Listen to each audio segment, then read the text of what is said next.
আলহামদুলিল্লাহ আলহামদুলিল্লাহি ওয়া কাফা ওয়া সালামুন আলা ইবাদিহিল্লাযীনা ইসতাফা আম্মা বা'দ ফাআউযু বিল্লাহি মিনাশ শাইতানির রাজীম বিসমিল্লাহির রহমানির রহিম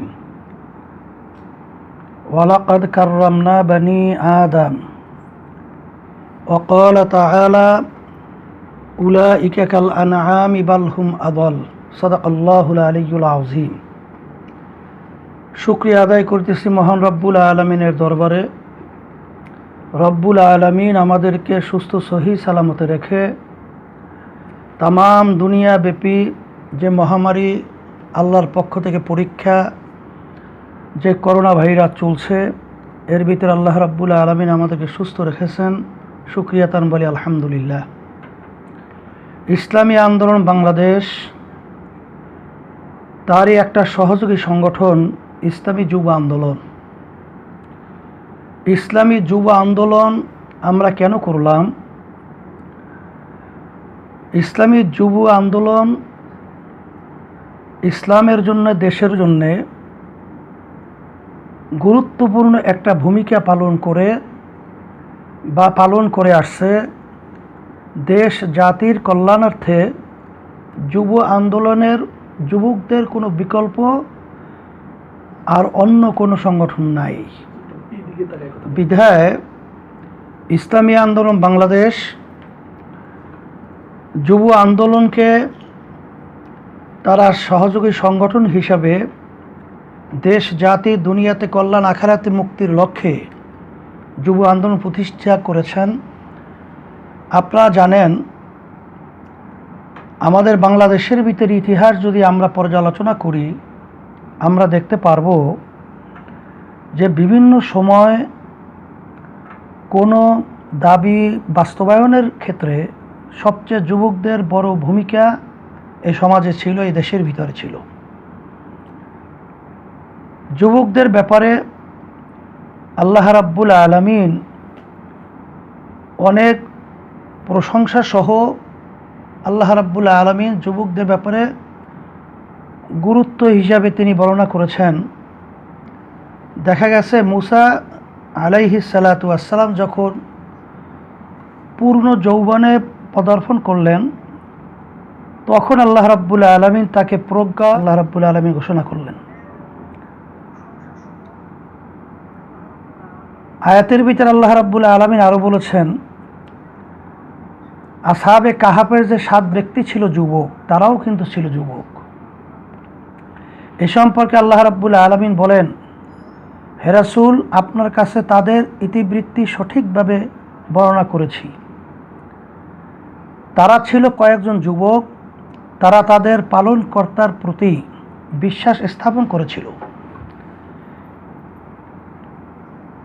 এবং আমি তাদের সৎ পথে চলার শক্তি বাড়িয়ে দিয়েছিলাম। একত্রই যারা যৌবনে ইবাদত বন্দেগীতে ত্যাগ করে বিপদে জড়িয়ে গেছে,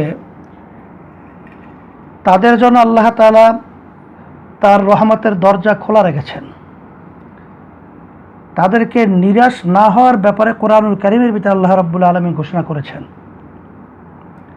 আল্লাহ রাব্বুল আলামিন বলেছেন, হে রাসূল, আপনি বলে দেন, যারা নিজেদের উপর জুলুম করেছে,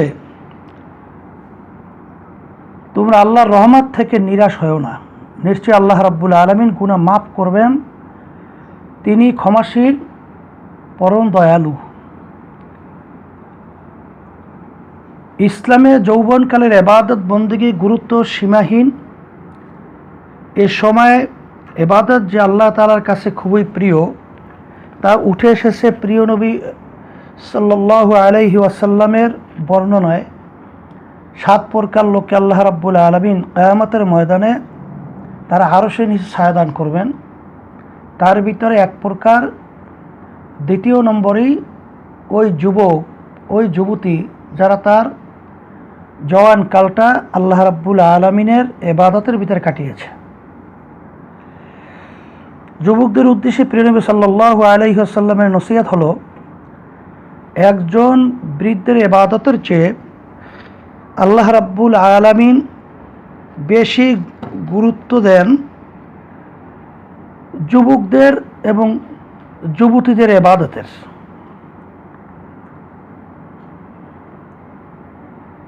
সেই হিসাবে আমি বিশেষ করে বলবো যে যারা নাকি যুবক যুবতীরা রয়েছেন, আপনাদের এই যৌবনকালটা আপনারা সৎ পথে আল্লাহর হুকুম অনুযায়ী, নবীর তরিকা অনুযায়ী পরিচালনা যদি করতে পারেন, তাহলে আপনারা দুনিয়াতে এবং আখেরাতে কল্যাণমুখী হতে পারবেন। আল্লাহ রাসূল সাল্লাল্লাহু আলাইহি ওয়াসাল্লাম অন্য হাদিসের ভিতরে বলেছেন, কিয়ামতের ময়দানে বন্দাবান্দি এক পাও সামনে অগ্রসর হতে পারবে না 5টা প্রশ্নের উত্তর না দেওয়া পর্যন্ত। তার ভিতরে একটা হলো, আল্লাহ রাব্বুল আলামিন প্রশ্ন করবেন, তোমার জওয়ান কালটা তুমি কিভাবে কাটিয়েছ, কিভাবে তুমি অতিক্রম করেছ। আবু বকর সিদ্দিক রাদিয়াল্লাহু তাআলা আনহু বলেছেন, যুবকদের ইবাদত অনেক গুরুত্ব বৃদ্ধের চেয়ে। শেখ সাদি রহমাতুল্লাহি আলাইহি তিনি বলেছেন, দুনিয়া এবং পরকালের জন্য যা কিছু প্রয়োজন তা যৌবনকালই সংগ্রহ করা লাগবে। যুগে যুগে নবুয়াত ও রিসালাতের দায়িত্ব দিয়েছেন আল্লাহ রাব্বুল আলামিন সমস্ত যুবকদের উপরেই। সেই হিসেবে আব্বাস রাদিয়াল্লাহু তাআলা বলেছেন যে আল্লাহ রাব্বুল আলামিন যুবক ছাড়া কোনো নবী প্রেরণ করেন নাই, কোনো রসুল প্রেরণ করেন নাই, এবং আল্লাহ রাব্বুল আলামিন যুবক ছাড়াও কাউকে ইলম দান করেন নাই।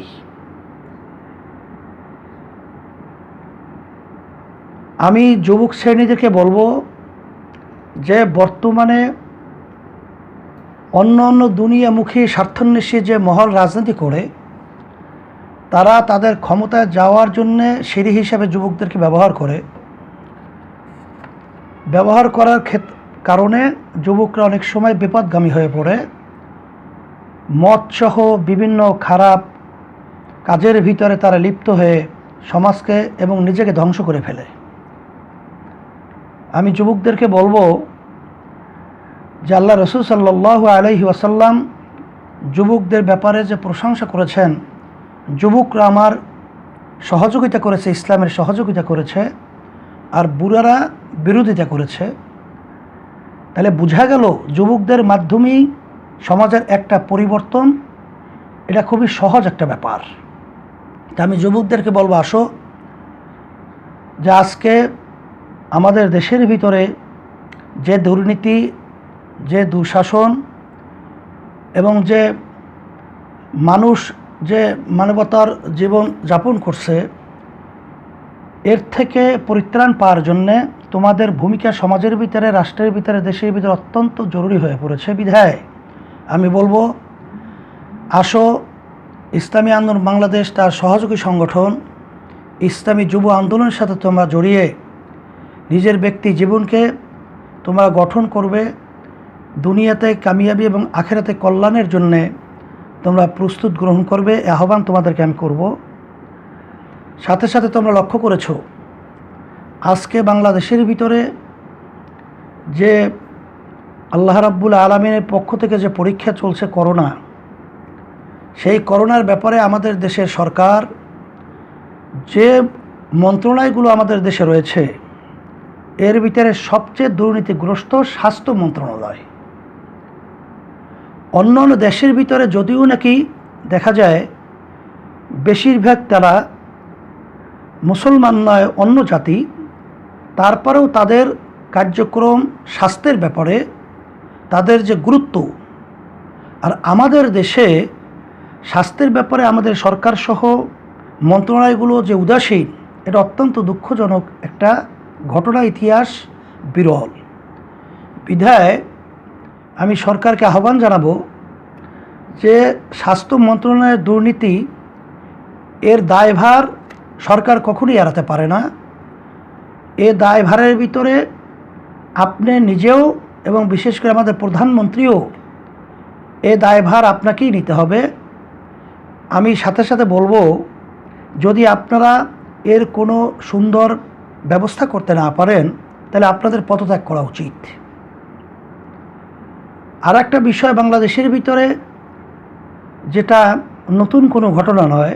যখনই বর্ষা মৌসুম আসে তখনই দেখা গেছে দেশের ভিতরে পানির বন্যাটা অনেক সময় মানুষের ঘর বাড়ি, মানুষের জীবন ধ্বংস হয়ে পড়ে। কারণ পানির একটা নিয়ম রয়েছে, উজান থেকে ভাটির দিকে তারা সবসময় চলমান। আর আমাদের বাংলাদেশের নিয়মটাই এইভাবে যে উজান থেকে ভাটিতে পানি নামবে, কিন্তু আমাদের রাষ্ট্রনীতিগুলো দুর্বল হওয়ার কারণে আজকে বাংলাদেশকে মরুভূমির পরিণত করার একটা পায়তারা চলছে। বাংলাদেশের ভিতরে আজকে নদীগুলো এক পর্যায়ে মরুভূমি হয়ে আমাদের এই পানিগুলো স্বাভাবিক চলমান না থাকায় আজকে বাংলাদেশের ভিতরে বিভিন্ন সময় দেখা গেছে পানির বন্যায় মানুষের ঘরবাড়ি সহ মানুষের জীবন বিপন্ন হয়। সাথে সাথে দুঃখ সহকারে বলতে হয় যে আজকে অসহায় মানুষদের পাশে সরকারের প্রথম দায়িত্ব তাদের ত্রাণসহ বিভিন্ন সহযোগিতায় তাদের পাশে দাঁড়ানো, কিন্তু যাদের মাধ্যমে তাদের সহযোগিতার পাশে যাবে তারাই আজকে দুর্নীতিগ্রস্ত, তারাই আজকে বিভিন্ন গরিবদের, দুঃখীদের এবং যারা নাকি অসহায় মানুষ তাদের সম্পদ তারা চুরি করছে। আফসোস, আল্লাহ রাব্বুল আলামিন আমাদের এই অবস্থা থেকে পরিবর্তনের তৌফিক দান করুক। আজকে বাংলাদেশের মধ্যে আমরা লক্ষ্য করলে দেখব যে বর্তমান সরকার জনগণের ভোটাধিকার কেড়ে নিয়ে এককভাবে ক্ষমতায় যাওয়ার কারণেই মূলত এই ধরনের সন্ত্রাসী কার্যক্রম, দুর্নীতি কার্যক্রম, আমলারা সহ বিভিন্ন প্রতিনিধিরা করতে সাহস পেয়েছে। কারণ সরকার তো স্বাভাবিক এদের কাছে দুর্বলতা থাকারই কথা। বিধায় আমি বলবো যে আজকে সরকারের শুভবুদ্ধি উদয় হোক। আপনি যদি মানুষের কাছে এতই আস্থাশীল হয়ে থাকেন তাহলে আপনি স্বাভাবিক জনগণের ভোটাধিকার স্বাভাবিকভাবে ফেরত দেওয়ার ব্যাপারে আমরা বিশেষ করে আপনাকে অনুরোধ জানাচ্ছি। যদি আপনি এ ব্যবস্থা নাই করেন তাহলে এই দুর্নীতি থেকে বাংলাদেশ কখনোই মুক্তি পাবে বলে আমরা আশা করছি না। আর মানুষ কখনোই সুন্দরভাবে দেশের ভিতরে সুশাসন, ন্যায় বিচার এবং মানুষের অধিকার প্রতিষ্ঠার ব্যাপারে, বিচারের ব্যাপারে, সুবিচারের ব্যাপারে কখনোই মানুষ নিশ্চিত হতে পারবে না এবং মানুষ কখনোই সুবিচার পাবে না এবং মানুষ কখনোই উন্নতের দ্বার প্রান্তে পৌঁছতে পারবে না। আজকে বাংলাদেশের ভিতরে অর্থনৈতিক যে দুরবস্থা চলছে, আজকে বাংলাদেশের ভিতরে প্রায় 3.5 কোটির মতো যুবক আজকে বেকারত্ব দ্বারা ভুগছে। আমি সরকারকে আহ্বান জানাবো যে যুবকরা যখন বেকার হয় তখনই দেশের ভিতরে বিভিন্ন অরাজকতা তৈরি হয়, বিভিন্ন ধরনের সন্ত্রাসী কার্যক্রম, বিভিন্ন ধরনের চুরি চামারি সহ বিভিন্ন ধরনের অঘটন বাংলাদেশের ভিতরে অহরহ ঘটতে থাকে। বিধায় সরকারকে আমি বলবো তাদের চাকরি, সাথে তাদের কর্মসংস্থান এবং বিনা ঋণে তাদের বিনা সুদে ঋণ দেওয়ার ব্যাপারে আমি সরকারকে আহ্বান করছি। ইসলামী আন্দোলন বাংলাদেশ এর সহযোগী সংগঠন যুব আন্দোলন যে কার্যক্রমগুলো প্রতিষ্ঠা থেকে শুরু করে আসছে, আমি ধন্যবাদ জানাই যে অল্প সময়ের ব্যবধানে সারা বাংলাদেশের ভিতরে যুবকরা যে তাদের আহ্বানে সাড়া দিয়েছে এবং তাদের কার্যক্রমটা লক্ষণীয়। বিশেষ করে করোনা আল্লাহ রাব্বুল আলামিন পরীক্ষার সময়কালীন তাদের যে ভূমিকা, বিশেষ করে একটু আগে আপনারা লক্ষ্য করেছেন আমাদের ইসলামী আন্দোলন বাংলাদেশ সম্মানিত মহাসচিব যে কথা বলেছেন, ইসলামী আন্দোলন বাংলাদেশ সহ তার সমস্ত সহযোগী সংগঠন, বিশেষ করে যুব আন্দোলন, করোনায় যারা নাকি মারা গিয়েছে তাদের আত্মীয় স্বজন, তাদের কাছের বাপ ভাই সহ লাশ ফেলে চলে গিয়েছিল, কিন্তু তারা জীবনের ঝুঁকি নিয়ে তাদের দাফন কাফন সহ সব সহযোগিতার ব্যাপারে তারা এগিয়ে আসছিল। এই জন্য আমি যুব আন্দোলনকে ধন্যবাদ জানাই, ইসলামী আন্দোলন বাংলাদেশের সমস্ত সহযোগী সংগঠনকে ধন্যবাদ জানাই যে আপনাদের এই খেদমত আল্লাহ রাব্বুল আলামিন দুনিয়াতে আখিরাতে আপনাদের সম্মানের ব্যবস্থা করুক। আর রাজনীতির মূল উদ্দেশ্য এইটাই হওয়া উচিত। মানুষের পাশে যদি মানুষ না দাঁড়াতেই পারে, তাহলে কিসের রাজনীতি? এটা তো শোষণ নীতি হতে পারে।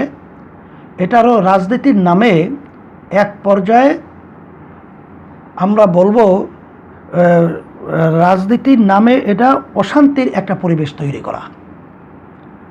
আমি বিশেষ করে সকল যুবকদেরকে আহ্বান জানাবো, আসো তোমরা দুনিয়াতে কল্যাণ আখেরাতে মুক্তির লক্ষ্যে ইসলামী যুব আন্দোলনে যদি তোমরা যুক্ত হতে পারো, তোমাদেরকে কাছে নিয়ে, তোমাদেরকে সাথে নিয়ে আমরা পরামর্শ করে বাংলাদেশের ভিতরে যত অনৈতিক এবং বিভিন্ন ধরনের যে সন্ত্রাসী কার্যক্রম, অনিয়ম, অশান্তি চলছে, এইটা আমরা দূর করে দুনিয়াতে শান্তি আখেরাতের মুক্তির পথ যেন আমরা সুগম করতে পারি। আল্লাহ রাব্বুল আলামিন আমাদের সকলকে তৌফিক দান করুক। আর আজকে এই অনুষ্ঠানের জন্য ইসলামী যুব আন্দোলনের সমস্ত কেন্দ্রীয় দায়িত্বশীল সহ সর্বশ্রেণীর জেলা, থানা সবাইকে ধন্যবাদ জানিয়ে আমি আজকে আলোচনা এখানেই শেষ করছি। এখন আমরা বিশেষ করে করোনা ভাইরাসের ব্যাপারে, করোনা আল্লাহ পক্ষ থেকে একটা পরীক্ষা এবং বিভিন্ন বিপদাবাদ বাংলাদেশের ভিতরে যে চলছে, তাম দুনিয়ার ভিতরে চলছে, এর মুক্তির জন্য আমরা দোয়া করব। আল্লাহুম্মা আমিন। রব্বানা আতিনা ফিদ দুনিয়া হাসানাতাও ওয়া ফিল আখিরাতি হাসানা ওয়া কিনা আযাবান নার। রব্বানা লা তুযিগ কুলুবানা বা'দা ইয হাদাইতানা ওয়া হাব লানা মিন লাদুনকা রাহমা ইন্নাকা আনতাল ওয়াহ্হাব। রব্বানা আফরিগ আলাইনা সাবরান ওয়া সাব্বিত আকদামানা ওয়ানসুরনা আলাল কওমিল কাফিরিন। ইয়া আল্লাহ, আপনি আমাদের জীবনের সকলের গুনাহখাতাগুলো মাফ করে দেন। ইয়া আল্লাহ, আজকে প্রোগ্রামকে আপনি দিনের জন্য আপনি কবুল করে নেন, দেশের জন্য, জাতির জন্য আপনি কবুল করে নেন। ইয়া আল্লাহ, বিশেষ করে যুবক শ্রেণীদেরকে আল্লাহ দুনিয়াতে মুক্তি, দুনিয়াতে কল্যাণ এবং আখিরাতে মুক্তির ব্যবস্থা আপনি করে দেন। আল্লাহ, বিশেষ করে তাম দুনিয়ার ভিতরে যে মহামারী করোনা ভাইরাস চলছে, আল্লাহ আপনার পক্ষ থেকে পরীক্ষা। আল্লাহ, এই করোনা ভাইরাস থেকে আপনি আমাদের সকলকে পরিত্রাণ দান করেন, বিশেষ করে মোমেনাদেরকে আপনি পরিত্রাণ দান করেন। আল্লাহ, বিশেষ করে আমার অনেক যুবক ভাইরা, আল্লাহ অনেকেই বিশেষ করে কর্মসংস্থান সহ বিভিন্ন কায়দায় আল্লাহ অসহায় অবস্থায় তারা দিন রাতে যাপন করছে। আল্লাহ তাদের সুন্দর কর্মসংস্থানের ব্যবস্থা করে দেন। আল্লাহ, যারা নাকি আজকে আর্থিকভাবে অসহায় অবস্থায় আছে, আল্লাহ তাদের সকলকে আপনি আর্থিক সচ্ছলতা দান করেন। আল্লাহ, ইসলামী আন্দোলন বাংলাদেশকে আপনি সহিভাবে কিয়ামত পর্যন্ত কবুল করে নেন। আল্লাহ, তার সমস্ত সহযোগী সংগঠনগুলোকে আপনি সহিভাবে কবুল করে নেন। বিশেষভাবে যুব আন্দোলনকে আপনি দিনের জন্য কবুল করে নেন। আল্লাহ, বিশেষ করে আমরা যারা হাত তুলছি, জানি না কার আম্মা, কার আব্বা, কার আত্মীয় স্বজন, আল্লাহ কবরে যারা শুয়ে আছে তাদের সকল কবরকে আপনি বেহেশতের বাগান বানাইয়া দেন। আল্লাহ, বিশেষ করে যত মোমেরা যারা কবরে শুয়ে আছে, আমার মুজাহিদ ভাইরা, মা বোনেরা, ইসলামী আন্দোলন বাংলাদেশ সহ সমস্ত সহযোগী সংগঠনগুলো, যত আমার নেতা কর্মীরা সহ সমর্থকরা কবরে শুয়ে আছে, আল্লাহ সবার কবরকে আমরা বেহেশতের বাগান বানাইয়া দেন। আল্লাহ, আমরা যারা অসুস্থ, আমরা যারা বিভিন্ন সমস্যার মধ্যে আছি, আমাদের অসুস্থকে আপনি সুস্থ করে দেন। আল্লাহ, আমাদের সমস্যাদিগুলোকে আপনি দূর করে দেন। আল্লাহ, বিশেষ করে আপনি আমাদের জালিমের জুলুম থেকে হেফাজতে রাখেন। আল্লাহ, হিংসা থেকে আপনি আমাদের সকলকে হেফাজতে রাখেন। এ আল্লাহ, সত্য থেকে আপনি আমাদের সকলকে হেফাজতে রাখেন। এ আল্লাহ, জিনিসের সারা রাত থেকে বিশেষ করে জাদুকে আপনার নাম সকলকে হেফাজতে রাখেন। আল্লাহ, বিশেষ করে অনেকেই দোয়া চাইছে, আল্লাহ কার কোন নিয়ে হাত তুলছে জানি না, সবাই দিনের নেক মাকসাদগুলো আপনি পুরা করে দেন। আল্লাহ, সব আপনাদের সুপুর্দগুলো দয়ামাকে আপনি কবুল করে নেন। আল্লাহ, বাংলাদেশের ভিতরে শতকরা প্রায় 92 জনের মতো মুসলমান বসবাস করে। আল্লাহ, আজকে মুসলমান অসহায় অবস্থায় তাম দুনিয়ার ভিতরে আল্লাহ দিন রাতে যাপন করছে। আল্লাহ, তাম দুনিয়ার মুসলমানদেরকে আপনি হেফাজত করেন, মোমেনরা আপনাকে হেফাজত করেন। আল্লাহ, বিশেষ করে আপনার দিন আপনার জমিনে বাস্তবায়ন করার ব্যবস্থা আপনি করে দেন। আল্লাহ, বিশেষ করে আল্লাহ যারা নাকি তাগুতি শক্তি, মানব রচিত সংবিধান, আল্লাহ মানব রচিত তন্ত্রমন্ত্র থেকে আল্লাহ আমাদের পরিত্রাণ দিয়ে আপনার নীতি আদর্শ অনুযায়ী, আপনার নবীর তরিক অনুযায়ী দেশ, সমাজ, ঘর, ব্যক্তি চলার তৌফিক আপনি দান করেন। সুবহান রাব্বিকা রব্বিল ইজ্জাতি আম্মা ইয়াসিফুন ওয়া সালামুন আলাল মুরসালিন ওয়া রাব্বিরহামহুমা কামা রাব্বায়ানি সগীরা। সুবহান রাব্বিকা রব্বিল ইজ্জাতি আম্মা ইয়াসিফুন ওয়া সালামুন আলাল মুরসালিন আলহামদুলিল্লাহি রাব্বিল আলামিন।